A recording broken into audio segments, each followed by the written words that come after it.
Yo, what's up, guys? The Korean Maplestory client, they just had a test server update. So I kind of just wanted to make a little video about the things that I thought were important from the test world patch. Because what I usually do is, like, I go through sort of, like, test notes and all that sort of stuff. Because I like planning ahead for the future, just to sort of see what's going on and just something, you know, that I enjoy. Because I like planning, like, for all these future events. So I go through all of these things just when they come out. So on the screen, assuming I'm doing it right, you should be able to see the patch notes. I'm just going to sort of skim through and then go through the bits that I think are super important. So like Identisk Island, for example, this is the like savior of New Age. This cool event, there's loads of great stuff you can get from this, but I'm just kind of skim over this because it's not really as important, because all of that, we'll digest it and go through it when we get there. That's really cool. The boss difficulties for Kaling and Kalos have finally been adjusted. So we now have easy, chaos, an extreme, and a normal mode. Normal mode is current Kalos. So that's being adjusted. Kaling is also getting all of those modes added as well. And then a bunch of drop items are being put into the game as well.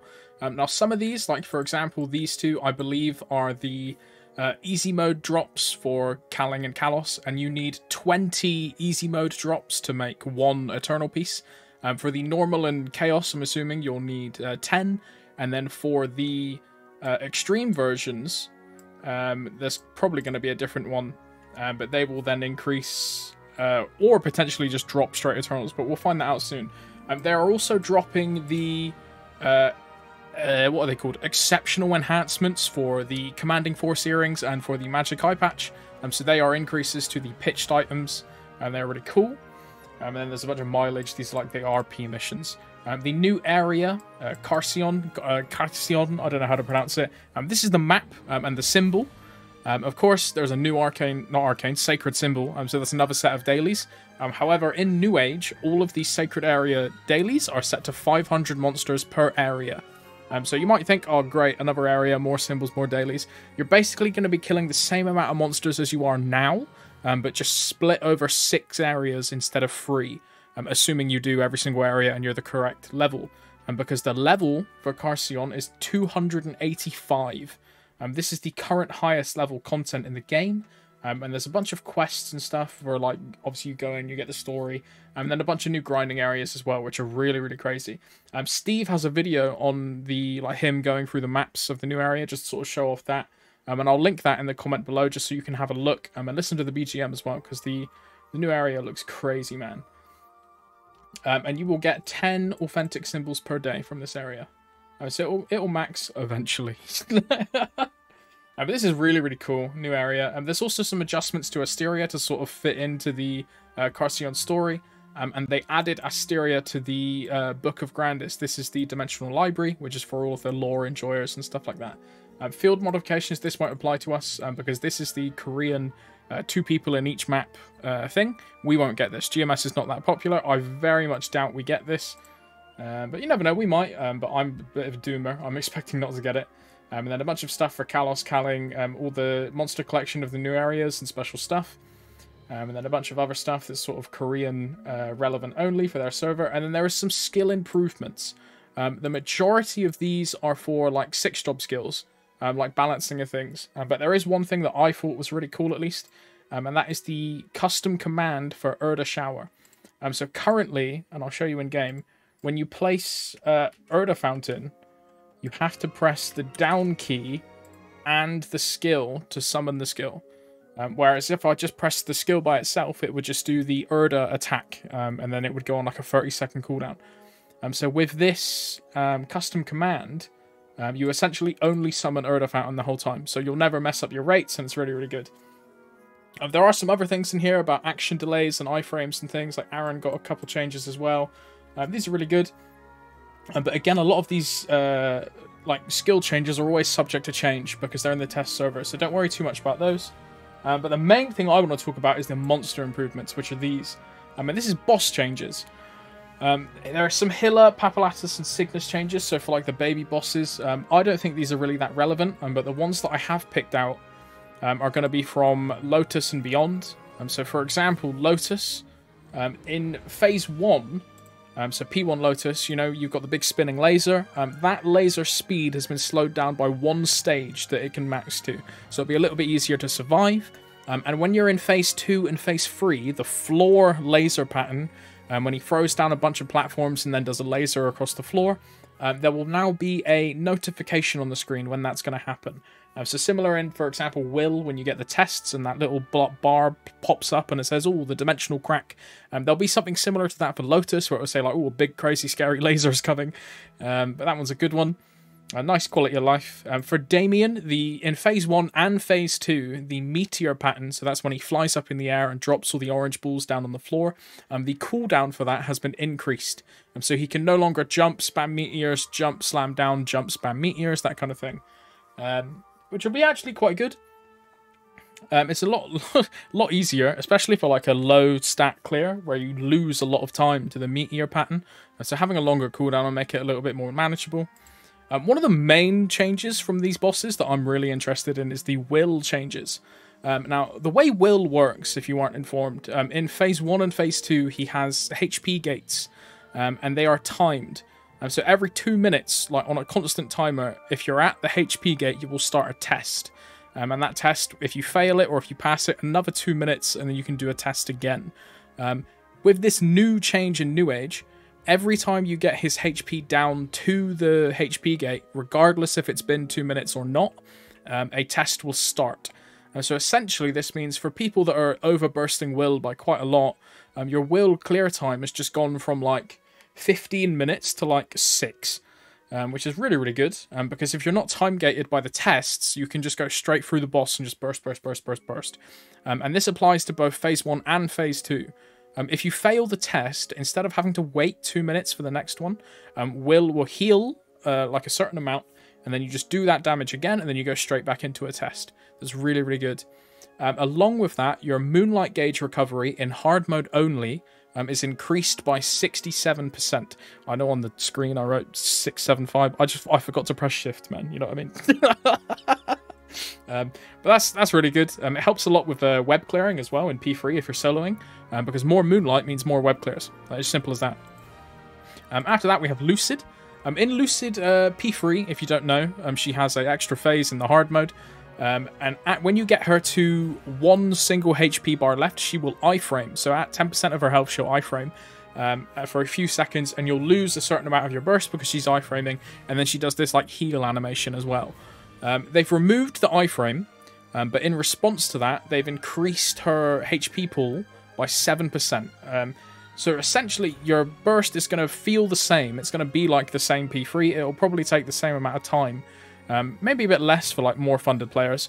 But because there's no longer like a block where you can't deal any damage, it'll feel a lot better to go through the phase instead of just being stuck at X1 for a while. Say you do like a big like part of your burst during that X1, you just kind of lose so much damage. So this is a really good like way to sort of remedy that change. After that, we have some adjustments to Guardian Angel Slime. Slime, passively, when he's just bouncing around and you haven't stunned him after succeeding a test, he reduces damage by around 30% passively. But after this change in the upcoming KMST, it will be changed to 15%. So it would be much easier to like DPM him because you'll be doing 15% extra damage, essentially. And the max health of Chaos has been reduced by 22%. And just for reference, he has 115.5, so 116 true HP, minus 22%, bro. Holy moly. That's a lot. This makes it a lot more sort of realistic for like an actual clear for a lot of people. Because my character, for example, I can solo C10. But if I wanted to solo Slime, because it's a non-Arcane Force area, my damage is way less. So it takes me like 29 minutes just to do that. And I don't want to do that every week. That's just too much like hassle just for one slime ring, man. So that's a really, really good change, especially for solo players. In regards to like some other bosses, the normal modes of Vihila and Seren got adjusted slightly. For Vihila, the Arcane Force reduction went from, I believe, 900 to 820 for 1x damage, so for your base full damage. And the monster level of Seren is reduced from 275 to 270. Now this is crazy, especially after the New Age damage change. Reboot gets the reg server damage scaling, so you only need to be 5 levels over instead of 10. So currently, for full damage in Seren in Reboot, you have to be 285, because she's 275. But after this new age change, she'll go down to 270, and you only need to be 5 levels over. So at 275, you'll be doing an extra 20% damage. And that applies to both hard mode, extreme mode, everything. She's reduced to 270. And the normal mode HP is reduced by 14%. Now, personally, I think normal mode Seren's a bit useless because she doesn't drop anything. She doesn't even drop a node stone. So you're kind of wasting your time if you do that, in my opinion. Just go for like a hard party instead. But if you are a low stat player, like you can do normal for the meso, essentially. But there's no like pendants or anything like that. And then finally, for the bosses, we've got Kalos. Now, the Kalos changes are a bit more complex because I assume most people kind of haven't really experienced Kalos, so they don't really know how the mechanics work. So just as a sort of base like line, in Kalos, you have these structures. You need to hit the structures with this special like Kalos Will ability so many times to clear the structure of any like it basically has a little ball on it and it goes different colors based on how many times you've hit it. And the range of this projectile for that you shoot it from your character has been increased by 301%. And when you shoot it, from this patch, like a guideline will appear from your character to show much more clearly where you're shooting. And then because of that increase, they're also adjusting the hitbox of the structures themselves. Because on the structures, they have these, as I said, these little like, balls you have to hit, basically. And they're making that hitbox much larger, so you have a little bit more like leeway on aiming. Because it is quite easy to miss, especially because there's so much going on in Kalos. If you're under a bit of pressure, you can like easily misclick and just miss. But because of that, they have also added, or they've adjusted the bombs. So every like 8 seconds or whatever, I forget how long it is, or every so many, bombs will spawn in Kalos. Say, for example, you do a phase check at like 2-3, you go in 8 seconds after he's stunned, a bunch of bombs are going to spawn. So usually everyone iframes of like a Jenny iframe, or like an Ilium iframe for like to protect the whole party, that sort of thing. But that's because the bombs will spawn on top of you. So many multiple stacked up bombs is just an insta-kill. With this change, the bombs will no longer spawn at your location. They will just spawn randomly around the map. Now, it doesn't mean they can't spawn on you still just because that's randomly where it is. But it's a lot easier to manage, especially if you're moving around and locomoting quite a lot. And yeah, that's the boss changes. That's kind of cool. There are some other bits and bobs in the patch notes after that, in regard to like skill fixes and errors, and a bunch of bug fixes and stuff. But we'll get these at certain times. I've kind of gone over the important things. And yeah, I'll post these patch notes in the test notes, I should say, not patch notes, in the pinned comment below. And I'll also put Steve's video of him walking around the new area, just so you can sort of see it, because it is really, really cool. And yeah. Thanks for watching, man. I'll press this button. Here we go. I do want to say thanks to my channel members. Thank you, Demas. Thank you, Cheese Dog. Thank you, Misty. Thank you, Zookeeper Michi. Thank you, Grappler Jenkins. Thank you, Woolia Reboot. Thank you, Particle. Bruh. And thank you, Father Gaming. Thank you very much for watching, guys. As I said at the start, I'm really interested because, like, with the way that Maplestory functions, Korea is basically 6 months ahead of us all the time. So I like to make like spreadsheets and plan out what I want to do in advance, and just sort of get everything sorted, because then I don't have to spend as much free time when it actually happens thinking about it. I can just go and do it. So I might one day sort of share those kind of things, because, you know, I find it really interesting to do. But yeah, thanks for watching, man. I'm just rambling. Enjoy the rest of your day. Pod crazy.